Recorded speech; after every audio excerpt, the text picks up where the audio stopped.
Hello, everybody. This is Nick Newman with the Conscienticon, where we share practical spiritual occult wisdom. Please take all lessons from the Conscienticon at your own risk. I nor anyone within the network are responsible for your behaviors, be they beneficial or damaging for your life. You are responsible for your own actions. I am not, nor anyone else in this community is responsible for your actions. So how much of a difference is there truly between you and your environment? If you challenge yourself to dive deeper into this question, you will find that your eyes will be open to one of the many secrets of the universe.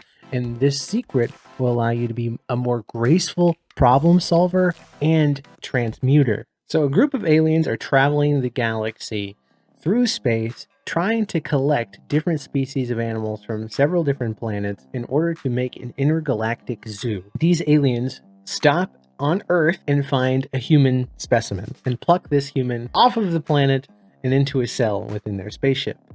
Now, after a few moments, they find the human dead in the cell. And one of the aliens looks over at his friend and says, "Hey, maybe we should get some of that green stuff on that planet and put it in a cell with it.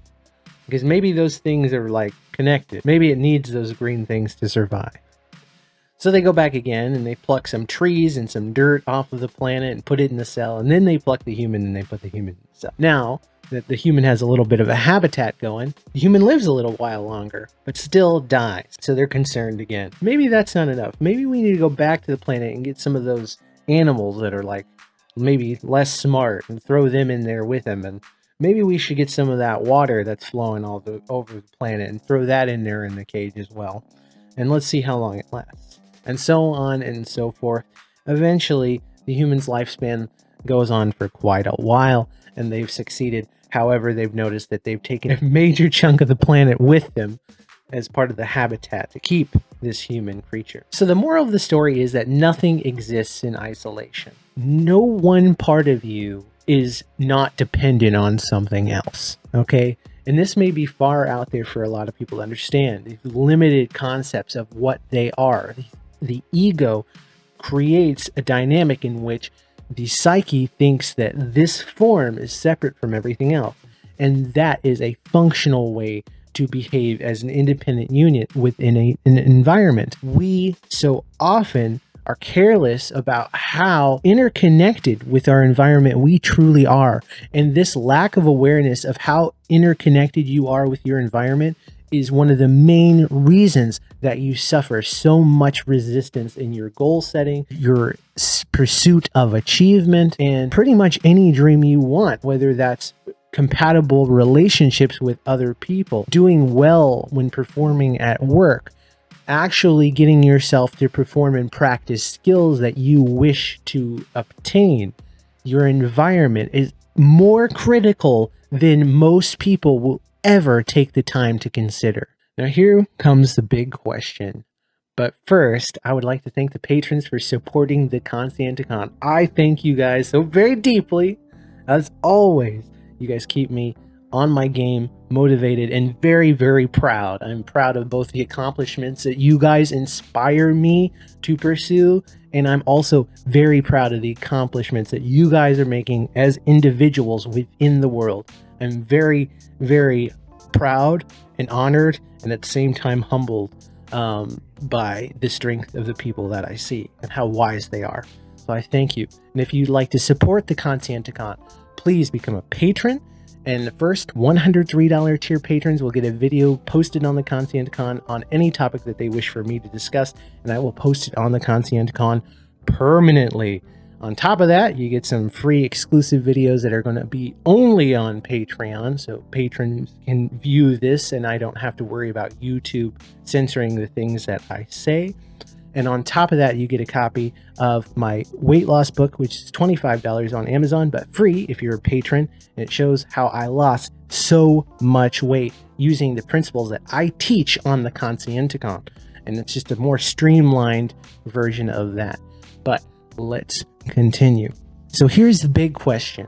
Does your direct environment support the homeostatic cycles that you wish to participate in order to achieve your goals and desires? Let's go ahead and ask our friend Marty Lobdell what he thinks about this. Professor Marty Lobdell taught human sexuality, human development, and general psychology for over 40 years at Pierce College. And this is what he thinks about your environment's effect on you. A lot of students don't realize how much we're controlled by environmental cues. Researchers asked the students, what's the biggest problem with studying? They said, we can't get into it. But they knew what the dorms looked like. In the Hawaiian dorms, all of the rooms had a gooseneck lamp. So the professor said, we're going to try a little experiment. Take that lamp, make a little sign and put it on it, study lamp. Okay? Use it only for studying. You don't dress by it, you don't have BS sessions by it, you don't snack by it, you don't clean the room by it, nothing. You use the other lights for all other functions. It's like magic. The students who did that were 1 grade point higher the next term compared to the control group that didn't do it. 1 grade point simply by creating a study area. Now if you study in the kitchen dining, remove all food cues because I know what happens there. Here are 3 things to consider when analyzing your environment, because your environment is an extension of you and you are an extension of your environment. If you are trying to lose weight or maintain weight, when you come home from work and your willpower is low, your cognitive ability to make decisions is diminished, and you are trying to go into a comfortable state, when you come home to make decisions about what you eat, are they easy decisions or are they difficult decisions? Is the easiest thing for you to consume something healthy, or is the easiest thing in your house to consume something unhealthy and filled with carbohydrates? In this case, a well-stocked house full of healthy food is going to encourage you to eat healthy when your willpower is low. As within, so without. If you are pursuing a specific career goal or position, or positions within dominance hierarchies, are you wearing clothes that suits the position? So often in life, we have only moments to judge somebody and to understand what they're about. So what kind of moments are you setting up for other people? Are those moments going to be like, man, this guy's professional, look at how he's dressed? Or is it going to be like, wow, this guy can't even take care of himself, why am I going to listen to what he's going to say? Very important things to consider. The clothes you wear tell other people in society what class you are, what status you are, and how to treat you. If a man in a business suit walks up to you, you are cued for a formal conversation. If a guy with shorts and sandals walks up to you, you are cued for an informal interaction. And these things are critical to understand when trying to achieve things in life.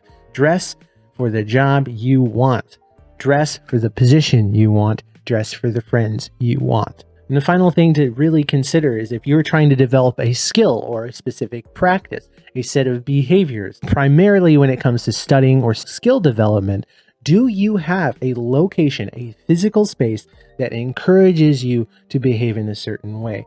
Just like our friend Marty Lobdell was talking about, your environment cues you to behave in certain ways. Your living room cues you to watch TV and sit and socialize. Your kitchen cues you to eat and to gain sustenance.